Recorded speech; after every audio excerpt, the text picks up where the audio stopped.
നിങ്ങളുടെ കുഞ്ഞ് രാത്രിയായാൽ നിർത്താതെ കരയുകയാണോ?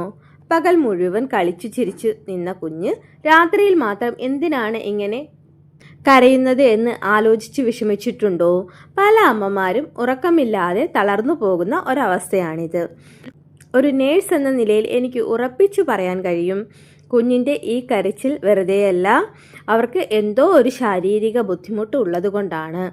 അത് ഒരുപക്ഷെ വിശപ്പാകാം, അല്ലെങ്കിൽ വയറുവേദനയാകാം. അമ്മമാർ അറിയാതെ പോകുന്ന കുഞ്ഞിനെ കരയിക്കുന്ന 3 പ്രധാന മെഡിക്കൽ കാരണങ്ങളും അത് വീട്ടിൽ തന്നെ എങ്ങനെ പരിഹരിക്കാം എന്നും ഇന്നത്തെ വീഡിയോയിൽ ഞാൻ വളരെ വിശദമായി പറഞ്ഞു തരാം. ഓരോ അമ്മമാരും വീഡിയോ സ്കിപ്പ് ചെയ്യാതെ കാണുവാൻ ശ്രമിക്കുക. കാരണം ഇത് നിങ്ങളുടെയും കുഞ്ഞിൻ്റെയും സമാധാനത്തിനുള്ള വഴിയാണ്. ഹലോ, നമസ്കാരം. പുതിയ ഒരു വീഡിയോയിലേക്ക് എല്ലാവർക്കും സ്വാഗതം. ഇന്നത്തെ നമ്മുടെ ടോപ്പിക് എന്ന് പറയുന്നത് കുഞ്ഞ് നിർത്താതെ കരയുന്നതും ഉറക്കമില്ലായ്മയും അതിൻ്റെ കാരണങ്ങളും പരിഹാര മാർഗങ്ങളും ആണ്. ഒരുപാട് അമ്മമാർ സങ്കടത്തോടെ പറയുന്ന കാര്യമാണ്, സിസ്റ്ററെ, രാത്രി ആയാൽ കുഞ്ഞ് നിർത്താതെ കരയുകയാണ്, ഞങ്ങൾക്ക് ഉറങ്ങാൻ പോലും പറ്റുന്നില്ല എന്ന്. ഒരു നേഴ്സ് എന്ന നിലയിൽ എനിക്ക് പറയാനുള്ളത്, കുഞ്ഞുങ്ങൾ രാത്രി കരയുന്നത് വെറുതെയല്ല, അവർക്ക് എന്തോ ശാരീരിക ബുദ്ധിമുട്ട് ഉള്ളതുകൊണ്ടാകാം. ഇൻഫെൻ്റൽ കോളിക്, വയറുവേദന.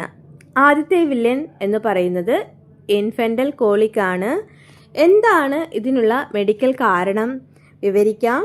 നവജാത ശിശുക്കളുടെ ദഹന വ്യവസ്ഥ, ഡൈജസ്റ്റീവ് സിസ്റ്റം പൂർണ്ണമായി വളർച്ച വന്നിട്ടുണ്ടാകില്ല. അതുകൊണ്ട് അവർ കുടിക്കുന്ന പാൽ ദഹിക്കുമ്പോൾ വയറ്റിൽ അമിതമായി ഗ്യാസ് ഉണ്ടാവുകയും അത് പുറത്തു പോകാതെ കുടലിൽ വേദന ഉണ്ടാക്കുകയും ചെയ്യുന്നു. ഇത് എങ്ങനെ തിരിച്ചറിയാം? കുഞ്ഞ് കൈകാലുകൾ വയറിലേക്ക് മടക്കി വെച്ച് മുഖം ചുവന്നു തുടുത്ത് നിർത്താതെ കരയുന്നുണ്ടെങ്കിൽ അത് കോളിക് വേദനയാണ്. സാധാരണയായി വൈകുന്നേരങ്ങളിലും രാത്രിയിലുമാണ് ഇത് കൂടുന്നത്. പരിഹാരം: പാൽ കൊടുത്ത ഉടനെ കുഞ്ഞിനെ കിടത്തരുത്. കുഞ്ഞിനെ തോളിൽ വെച്ച് പതുക്കെ തട്ടി ബർപ്പിംഗ്, ഏമ്പക്കം വരുത്തുക. ഇത് ഒരു 15 മുതൽ 20 മിനിറ്റ് എങ്കിലും ചെയ്യണം. കൂടാതെ കുഞ്ഞിൻ്റെ വയറിൽ പൊക്കിളിന് ചുറ്റും ഘടികാര ദിശ, അതായത് ക്ലോക്ക് വൈസ് ദിശയിൽ വളരെ മൃദുവായി തടവുന്നത് ഗ്യാസ് പോകാൻ സഹായിക്കും. അഥവാ ഏമ്പക്കം വന്നില്ലെങ്കിൽ കൂടെ കുഞ്ഞിനെ 10-15 മിനിറ്റ് തോളിൽ കിടത്തുന്നത് നല്ലതാണ്. അടുത്തതായി ഫോർ മിൽക്കും ഹൈൻഡ് മിൽക്കും തമ്മിലുള്ള വ്യത്യാസമാണ്. പലപ്പോഴും കുഞ്ഞ് കരയുന്നത് വിശപ്പ് സഹിക്കാൻ വയ്യാതെയാണ്. സിസ്റ്ററെ, ഞാൻ പാല് കൊടുക്കുന്നുണ്ടല്ലോ എന്ന് നമ്മൾ ചിന്തിക്കുന്നുണ്ടാകാം. ഇവിടെയാണ് നമ്മൾ മെഡിക്കൽ വസ്തുത മനസ്സിലാക്കേണ്ടത്. മെഡിക്കൽ കാരണം വിവരിക്കാം. മുലപ്പാലിൽ 2 ഘടകങ്ങളുണ്ട്. ആദ്യം വരുന്ന ഫോർ മിൽക്ക് വെള്ളം പോലെ ആയിരിക്കും, അത് ദാഹം മാറ്റാനാണ്. പിന്നീട് വരുന്ന ഹൈൻഡ് മിൽക്ക് ആണ് കട്ടിയുള്ളതും കൊഴുപ്പുള്ളതും. ഇതാണ് കുഞ്ഞിൻ്റെ വിശപ്പ് മാറ്റുന്നതും തൂക്കം കൂട്ടുന്നതും. ഇതിലാണ് കുഞ്ഞിന് ആവശ്യമായ പോഷകങ്ങൾ അടങ്ങിയിരിക്കുന്നത്. അമ്മമാർ ചെയ്യുന്ന തെറ്റിനെ കുറിച്ച് വിവരിക്കാം. ഒരു വശത്ത് അല്പം പാല് കൊടുത്ത ഉടനെ കുഞ്ഞിനെ അടുത്ത വശത്തേക്ക് മാറ്റും. അപ്പോൾ കുഞ്ഞിന് കിട്ടുന്നത് വെറും വെള്ളം മാത്രമാണ്, വയർ നിറയില്ല. അതുകൊണ്ട് അരമണിക്കൂർ കഴിയുമ്പോൾ കുഞ്ഞ് വീണ്ടും കരയും.